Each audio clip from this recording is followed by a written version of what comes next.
ಇದು ನಮ್ಮ ತೇಜುದು ಫೋಟೋ. 1.5 ತಿಂಗಳು ಪಾಪು ಇದ್ದಾಗ ಅವರ ಅಪ್ಪನ ಎದೆ ಮೇಲೆ ಮಲಗಿದ್ದ. ಸೊ ಅದು ಒಂದು ಸ್ವೀಟ್ ಮೆಮೊರಿ. ಆಗಿದ್ದ ಮನಸ್ಥಿತಿ, ಶಾಂತ ಮನೋಭಾವ, ಆ ಇನ್ನೋಸೆಂಟು ಬೆಳೀತಾ ಬೆಳೀತಾ ಕಳ್ಕೊತಾರೆ ಮಕ್ಕಳು. ಇನ್ನೂ ನನ್ನ ಚಾನಲ್ನ ಸಬ್ಸ್ಕ್ರೈಬ್ ಮಾಡ್ದಿರಾ ನೋಡ್ತಾ ಇದ್ದರೆ ಪ್ಲೀಸ್ ಸಬ್ಸ್ಕ್ರೈಬ್ ಮಾಡಿ, ಬೆಲ್ಲೈಕನ್ ಮಾಡಿ, ಇಷ್ಟ ಆದರೆ ಲೈಕ್ ಮಾಡಿ, ಶೇರ್ ಮಾಡಿ. ಬೆಲ್ಲೈಕನ್ ಮಾಡೋದ್ರಿಂದ ಫಸ್ಟ್ ವಿಡಿಯೋ ನೋಟಿಫಿಕೇಷನ್ ನಿಮಗೆ ಬರುತ್ತೆ. ಸೊ ವಿಡಿಯೋನ ಎಲ್ಲೂ ಸ್ಕಿಪ್ ಮಾಡ್ದಿರಾ ಕೊನೆಯವರೆಗೂ ಪೂರ್ತಿಯಾಗಿ ನೋಡಿ. ಹಾಯ್ ಫ್ರೆಂಡ್ಸ್, ಎಲ್ಲ ಹೇಗಿದ್ದೀರಾ? ಚೆನ್ನಾಗಿದ್ದೀರಾ ಅಂತ ಭಾವಿಸ್ತೀನಿ.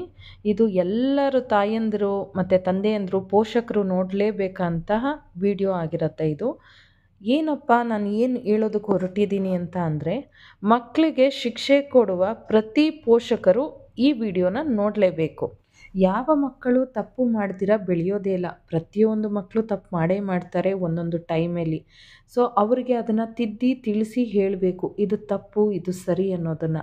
ಅವರು ತಪ್ಪು ಮಾಡಿದ್ದಾರೆ ಅಂತ ತುಂಬ ಅತಿ ಘೋರವಾಗಿ ಶಿಕ್ಷೆ ಕೊಡೋದು ಮತ್ತು ಅವ್ರಿಗೆ ಎದುರಿಸೋದು, ಭಯ ಹುಟ್ಟಿಸೋದು, ಈ ರೀತಿ ಮಾಡಿದ್ರೆ ಅದರಿಂದ ಅವ್ರಿಗೆ ಎಷ್ಟು ಅವರ ಮನಸ್ಥಿತಿ ಮೇಲೆ ಪರಿಣಾಮ ಬೀರುತ್ತೆ ಅಂತ ನಾವು ಕಲ್ಪನೆಗೂ ಊಹಿಸ್ಕೊಳ್ಳೋಕ್ಕಾಗಲ್ಲ. ಅಷ್ಟು ಪರಿಣಾಮ ಬೀರುತ್ತೆ. ತುಂಬ ಭಯಪಡಿಸಿದ್ರೆ ಮಕ್ಕಳು ಶಿಸ್ತು ಕಲಿತಾರೆ ಅಂತ ನಾವು ಅಂದ್ಕೊಂಡಿರ್ತೀವಿ, ಅದು ತಪ್ಪು. ಅದರಿಂದ ನಮಗೆ ಗೊತ್ತಿದ್ದೋ ಗೊತ್ತಿಲ್ಲದೇನೋ ನಮ್ಮ ಮಕ್ಕಳ ಭವಿಷ್ಯಕ್ಕೆ ನಾವೇ ಮುಳ್ಳಾಗಿ ಹೋಗ್ತೀವಿ. ಮಕ್ಕಳು ಆಗ ನಮಗೆ ಯಾವುದೇ ರೀತಿ ಏನೇ ಆದ್ರೂ ಅವರು ಶೇರ್ ಮಾಡ್ಕೊಳ್ಳಲ್ಲ, ಎಲ್ಲದಕ್ಕೂ ಹೆದರ್ಕೊತಾರೆ. ಹೆದರಿಕೆ ಅನ್ನೋದು ಹುಟ್ಟುಬಿಟ್ರೆ ತುಂಬ ಜೀವನದಲ್ಲಿ ಕಷ್ಟ ಆಗುತ್ತೆ. ಅವರು ಫ್ರೀಯಾಗಿ ಮುಂದಿನ ಜವಾಬ್ದಾರಿನ ತಗೊಳ್ಳೋದಕ್ಕೂ ಅವ್ರಿಗಾಗಲ್ಲ. ಪ್ರತಿಯೊಂದಕ್ಕೂ ಹೆದರ್ಕೊಂಡು ಪ್ರತಿಯೊಂದಕ್ಕೂ ಸಹ ಅವರು ಈ ಕೆಲಸ ಮಾಡಲಾ ಬೇಡವಾ ಅನ್ನೋದ್ರಲ್ಲೇ ಇರ್ತಾರೆ ಹೊರತು ಮುಂದಕ್ಕೆ ಬರಲ್ಲ. ಅವ್ರ ಜೀವನದಲ್ಲಿ ತುಂಬ ಅಂದರೆ ತುಂಬ ಪೆಟ್ಟು ತಿಂತಾರೆ. ಬೇರೆ ಯಾರೇ ಏನೇ ಹೇಳಿದ್ರೂ ಸರಿ, ನಮ್ಮ ಮಕ್ಕಳು ಏನು ಅಂತ ನಮಗೆ ಗೊತ್ತಿರುತ್ತೆ.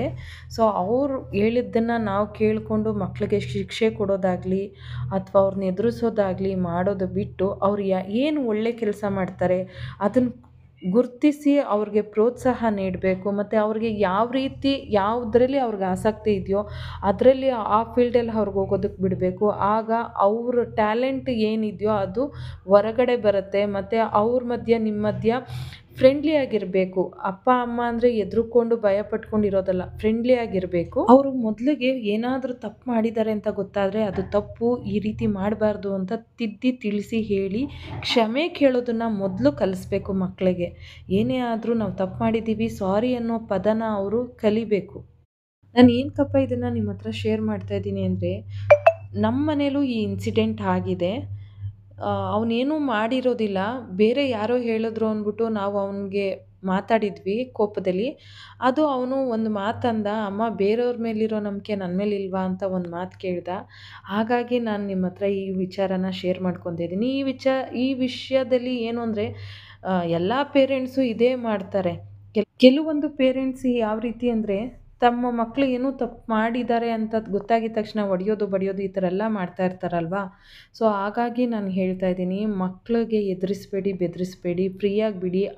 ಕೀಪ್ ಸ್ಮೈಲಿಂಗ್ ಅದೇನಿದೆಯೋ ಅದು ಹಾಗೇ ಇರಲಿ ಅಂತ ನಾನು ಎಲ್ಲ ಪೇರೆಂಟ್ಸು ಪೋಷಕರ ಹತ್ರ ಕೇಳ್ಕೊತೀನಿ. Thank you for watching the video.